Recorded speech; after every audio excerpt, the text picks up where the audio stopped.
Como é que é, família? Daqui fala o Predador de Notícias. Atenção, é o Predador de Notícias, mano. Primeira coisa,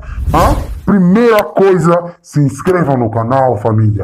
Ativa as notificações, compartilha esse vídeo em todos os grupos de WhatsApp, Facebook e qualquer rede social. Família, eu quero sugerir também uma cena para vocês, uma coisa simples, uma coisa top, uma coisa top.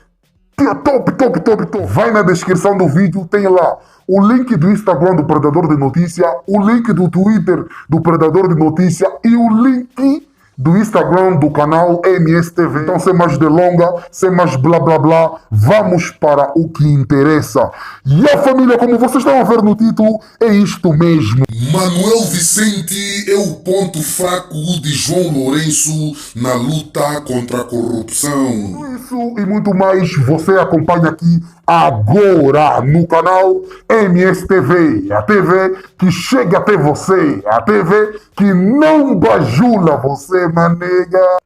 E a família, como eu disse no início do vídeo, você deve ter visto, vão ter que ver e ouvir de novo. É isto mesmo. Será que o Manuel Vicente é o mesmo ponto fraco de João Lourenço na luta contra a corrupção? E aí, internauta, será que vocês também acham isso? Hein? Que Manuel Vicente é o ponto fraco de João Lourenço na luta contra a corrupção? Hein? Portugal sempre teve uma posição ambígua em relação a matérias que envolvam, ou melhor, que envolviam a corrupção em Angola. E o facto de agora ter congelado as contas de Isabel dos Santos é uma ruptura com o passado, afirma Estelle Motions. Ok, família? Então vamos lá ouvir a entrevista, ok?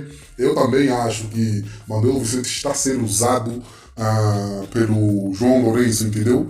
E no momento certo o João Lourenço vai atacar Manuel Vicente. Podem ter certeza, família. Então vamos lá ouvir a entrevista. A jornalista francesa Estelle Motions foi correspondente da France Presse e da Rádio France Internacional em Angola entre 2012 e 2015. No final de 2019 publicou em França o livro La dos Santos Compagnie, uma image sur Angola, que agora acaba de ser ditado em Portugal com o título O Domínio de Angola, um retrato do poder de José Eduardo dos Santos.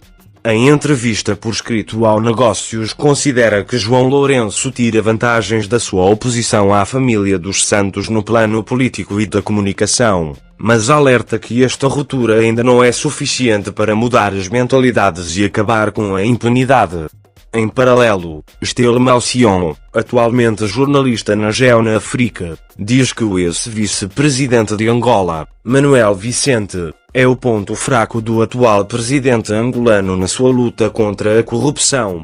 Quando escreveu O Domínio de Angola, considerou a possibilidade de a família dos Santos ficar sob fogo cruzado, pelas piores razões, caso José Eduardo dos Santos saísse do poder. Escrevi o livro entre o verão de 2018 e a primavera de 2019, quando a família dos Santos já estava em dificuldade por causa da ruptura iniciada por João Lourenço. O livro foi mesmo construído sobre esta ruptura, contar a trajetória desta família, uma extraordinária ascensão seguida de uma queda espetacular. No entanto, ver a família na situação atual, um filho perante um tribunal, uma filha com contas congeladas, era impensável há alguns anos.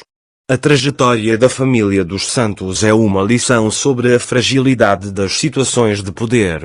O poder de José Eduardo dos Santos, visto à distância, só existia e era exercido devido ao cargo que ocupava. Sem o ter, José Eduardo dos Santos perdeu todos os apoios e aliados. Por quê? Isso tem que ver com a forma do poder político em Angola e a maneira como José Eduardo dos Santos construiu este poder ao longo dos 38 anos da sua presidência. Primeiro, este poder estava concentrado nas suas mãos. Segundo, era celebrado e bajulado por um partido presidencial que afastava qualquer voz crítica. Por fim, funcionava com a distribuição de riquezas e cargos a familiares e aliados, assegurando assim a lealdade ao clã. No dia em que José Eduardo dos Santos saiu do Palácio da Cidade Alta, perdeu esta posição de domínio e não tinha nada para oferecer. Ficou então difícil manter apoios. Neste particular, parece que o poder, independentemente dos protagonistas, é de quem lidera o MPLA. É preciso retirar o MPLA do poder para assistir a mudanças reais? É o legado da Guerra Civil e dos anos dos Santos. O presidente de Angola é também o chefe do MPLA, partido que lidera o país desde a sua independência em 1975. Neste contexto, as ambições de João Lourenço, acabar com a corrupção, diversificar a economia, desenvolver o país, constituem um desafio para o MPLA. O partido tem de mudar e tem de provar que pode conduzir as mudanças necessárias para o país. Então, vai apresentar-se como a única garantia de transformação sem revolução violenta, evitando o caos associado à memória da Guerra Civil. Mas, do ponto de vista da estratégia política, mudar parece também a melhor maneira de garantir o seu futuro. Este desafio lançado ao MPLA leva também à questão da alternância política em Angola e da credibilidade das outras formações no país, especialmente da UNITA. Esperava que João Lourenço fosse tão efetivo no ataque à família dos Santos, em particular a Isabel dos Santos. João Lourenço anunciou a ruptura com o sistema dos Santos desde a campanha para as eleições gerais de 2017. Uma vez no Palácio Presidencial, passou das palavras aos atos através de nomeações em série, revisões de contratos, lançamento de reformas. Em paralelo, a Justiça abriu numerosas investigações, algumas contra membros da família dos Santos, nomeadamente José Filomeno dos Santos e Isabel dos Santos.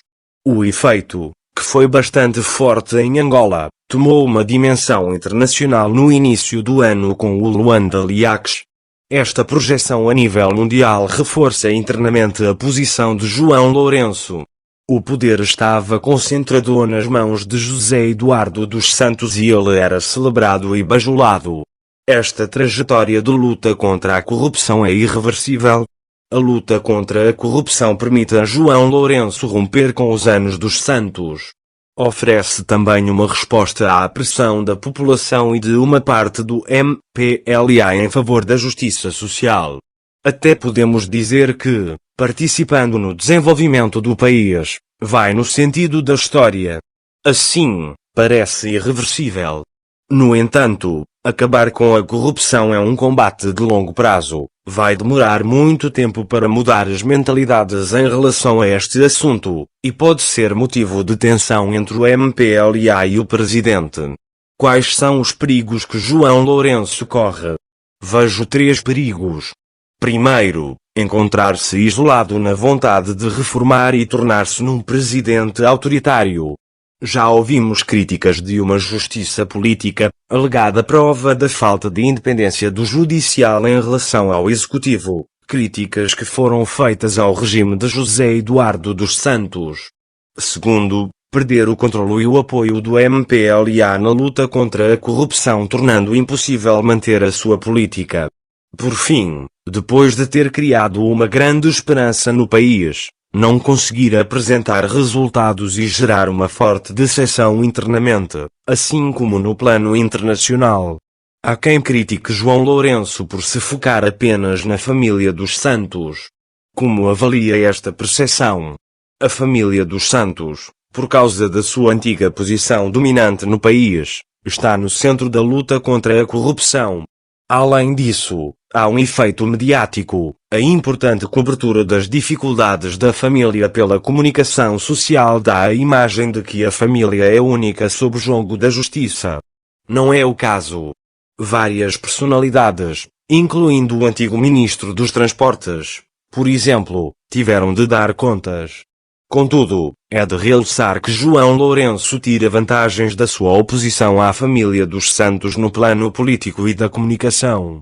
A ruptura é muito forte, mas ainda não é suficiente para mudar as mentalidades e acabar com a impunidade. O Luanda Leaks reforça internamente a posição de João Lourenço. Por exemplo, não toca no ex-vice-presidente, Manuel Vicente, escudando-se na questão da imunidade. Por quê? É o ponto fraco de João Lourenço na luta contra a corrupção, que levanta questões e incompreensões. O apoio a Manuel Vicente, que encarna práticas questionáveis do antigo regime, é muito difícil de justificar. Basta ver as numerosas críticas em relação à transferência para Angola do processo aberto em Portugal. Pode ser que João Lourenço não queira criar mais inimigos. Talvez julgue útil manter relações com um bom conhecedor dos mecanismos do poder angolano. Manuel Vicente não só foi presidente da Sonangol como também vice-presidente do país. A sua vontade de cooperação com as autoridades, nomeadamente no processo de repatriação dos ativos, não pode apagar eventuais ações ilícitas. Mas de momento só podemos aguardar o fim da imunidade. Até que ponto a crise econômica que o país vive pode diminuir o espaço de manobra de João Lourenço e aumentar a contestação social? A chegada de João Lourenço ao poder e a luta contra a corrupção criaram uma grande esperança no país, alimentando as expectativas sociais. Ao mesmo tempo, houve um movimento de abertura, facilitando a liberdade de falar e a expressão das críticas. No entanto, a situação econômica do país não melhorou. O preço do petróleo fica baixo, limitando o orçamento do Estado, e as reformas implementadas levam tempo para produzir resultados concretos. Vemos sinais de impaciência, como greves e manifestações, uma situação potencialmente explosiva que só pode ser resolvida com a melhoria das condições de vida da população. Isso é o real desafio. O domínio de Angola protagonizado pela família de José Eduardo dos Santos será irrepetível? Por quê? O domínio de Angola que descrevo é um sistema particular, nascido no contexto da guerra civil e que prosperou numa época de alto preço do petróleo, presença limitada das redes sociais e fragilidade da população e da sociedade civil. O contexto histórico, guerra civil combinada com a Guerra Fria, teve um papel-chave na construção deste sistema. Este contexto mudou e, por isso, dificilmente o sistema poderia reproduzir-se. Contudo, o desafio para João Lourenço é de sair deste sistema para construir uma outra governação, ainda por inventar. Como avalia a decisão das autoridades judiciais portuguesas de congelar, a pedido de Angola, as contas de Isabel dos Santos? Esta decisão é um sinal de que Portugal quer colaborar com as autoridades angolanas na luta contra a evasão fiscal e a corrupção. Isso é uma ruptura com o passado. No meu livro, recordo a posição muito ambígua sobre o assunto do governo português e de várias personalidades do país durante os anos de José Eduardo dos Santos. Fonte: Negócios. Então, família, o vídeo de hoje foi esse. Se você curtiu, mamene, não esqueça de deixar seus comentários, ok? De você curtir o vídeo e compartilhar com todos teus amigos no WhatsApp, Instagram, Facebook, ok? Todas as redes sociais. Compartilha o vídeo porque isso nos ajuda bastante, porque isso também é notícia. Você até pode ficar bem mal chateado, falando, isso não é notícia, predador de notícia. Mas sim, é notícia, porque você não sabia. Estás a saber aqui a partir do canal MSTV, a TV que chega até você, a TV que não bajula você. Ok, família? Então, sem mais blá blá blá, nos vemos no próximo vídeo, ok?